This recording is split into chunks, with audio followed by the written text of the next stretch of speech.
Matalpatalo Samoa Entertainment TV mai pia le foi stofi au se mai fa. O le tasi pe lua fa se a fa sanga i leo mal fa tamala i fainga mo limau. Mo mata upol fa amsinonga. E o lava fa amsinonga silo na mawalunga Samoa fa amsinonga apili. Wala to fa pula mai lava lea lape inga alwenga fa atino leo. E to tono fa unga tustusio le apili el tamaya ko lani junior lamb. Na fa maunila na solitula fono fa sioti tangata. O fa amsinonga le apili e tolu fa amsino mai fafo na sao fa ia. Ma le fa amsino fa amsinonga mawalunga Samoa. Na lato ilo inal tal sanga apili ko lani fa sanga ilon fa salanga solo atoa. Ile masina talwai. Lea wa au mai umal fa ungole na apili ilvayan sa talwai. Olo o fa lea nga ina mai la na apili fa sanga ilona fa salanga solo atoa. Peitai.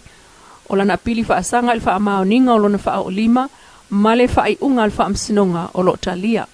O molianga fa amao niau fa lea nga ina. Matalia le talo sanga o le tali tetee ile fa ai unga. Ta wai ilfa amsinonga apili malama ile tuolo o finau mai le na molia. Ele awala o tau lima inai e leo moli mau. O le fiungan sui palemia tuala Josefo Bonifacio, na fai masui o le tamaitai palemia, le fiunga fia mena o mimta afa e faa mau le faa aftai e le malo, ile sunga muao fanga sua, ma le eka le sia faa putonga Kirsiano Samoa, le faa kasai vaitele, ile loto mau e faa awau le neinga alwenga mo le tala lei. O le whaatala lenga lava lea ia laivi inga mpes senga mo le whanau mai o le mesia. O so se ngā ruenga le lei e whai mo le atua na te tauia mai lona tumu ato atoa.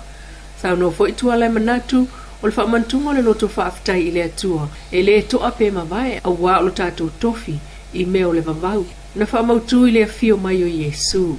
E sao no e mafua e na tino uma ma ele ngā le kalesia e whaawa upea i le nei mautau sanga.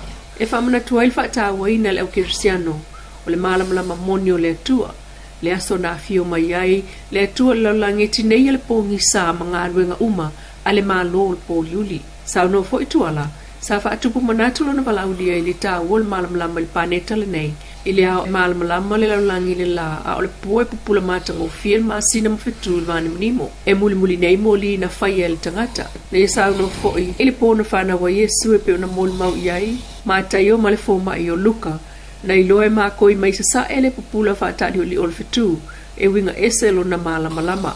Peita e ese mai le saunua ngale fiongal sui palemia, le talito nunga o isi tangata Kirsiano, isa mo neima laulangi, o le fetu pupula lea, o le whaalinga le ti Apollo.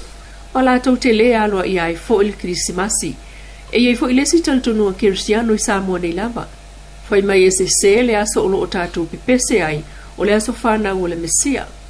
Peitai, o le rona lua, ile neo aso upespenga wha Kirsiano, a le whakasai vai te leuta, ma abatu iai le langolango le au Kirsiano ilo tātou tunu. Talato e tuli loa wa moli ai nei leo tamaitai ave taavale, o masalomia na labe ai seli ina moe le awala. Tamaitai ave taavale na alu lava i le ofisa o leo i tua CV sava imtau iai le mena tupu.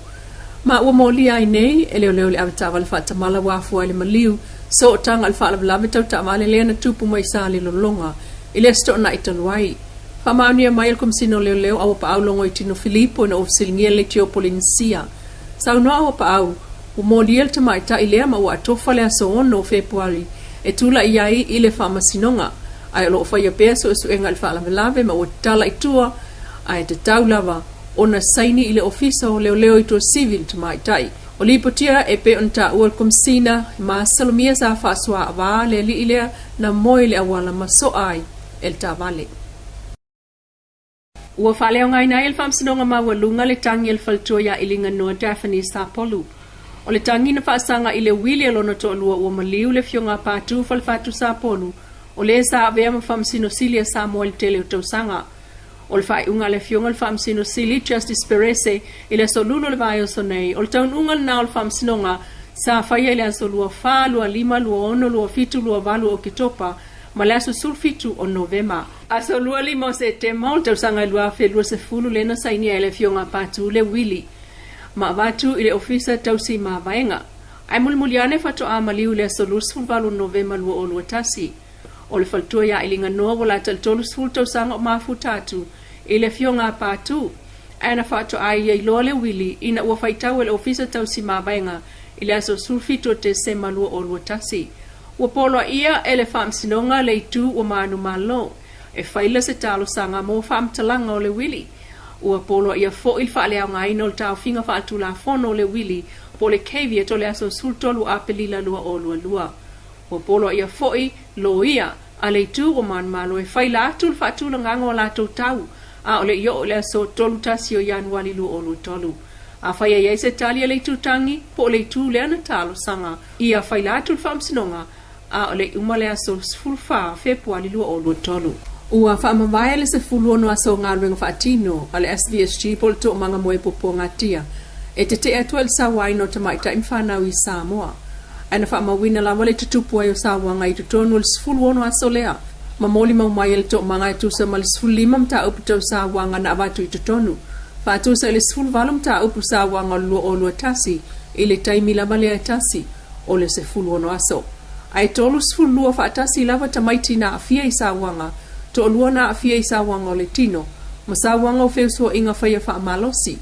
Ai ole to atolu sful o tamaiti sa moli mawina sa wanga, fa asanga yo lato utama, po lo lato tina. O le sfuluono aso te atu sa wanga le to mangan a mata mai le aso 5 o Novema I le aso se fulu o te sema. Ma whaatino e la to ngaluenga whaamano si au mana sui le to manga inu ma le pati patia o le foila asanga o lana tautua. E au fia ile iai o na sui se fulu 5 wa o ina I vaenga whaavai o le avea ai ma fautua ma le kolisi o mtata SS Australia I Samoa le APTC. Lua se fulu tamaita I talavo sa afia I sa wanga o feuso inga. O umala to mta upu matala noa whaalawa I tele I le lato polkalame le Sisters of Hope o mawhai ona tala noa I sa wanga na o iai ia avea ma whaapapula mo nisi tamaita I wa afia I sa wanga e loto tele whaailoa mo sona fsoswani. Tolu se fulu sui awai mainu o umala to wa o ngai tali atu se vala au fsoswani.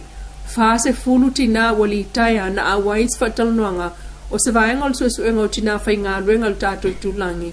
E au fia I fiti male atu male sala. Fase fulu tamaiti whaatau o loa. I lungo le awala po street vendors. O loa onga lava. E o mai I le aso muli muli o le tausanga onga le nei. O le vaenga o le ngā ruenga whai whaatasi male malo. I le whaititia o sa wanga manamativa. 5 se fulu taitai o tama matua matama laiti. O la to una ia matala noi mata upu tau le whaititia lava o sa wanga o tinam whanau. Se lau valu se fulu tina wa umala to suenga falso I fua malolo ino se vaenga o porkalamele o le iu o na ngā luenga uma na ngā lue whaatasi ai fo I matangata e iai a fianga tu mau. Whaafta iai e le fianga le prestene o to manga sili niuli na jang le sao o le atunu ulau tele I le neita mo whainga le taua te atu I sa wanga o tina ma whanau I sa. No Samoa Entertainment TV mai e pia mana tamua ile nei po ya stofi sfa ko ponga le so ataya ile loko le tua akase foi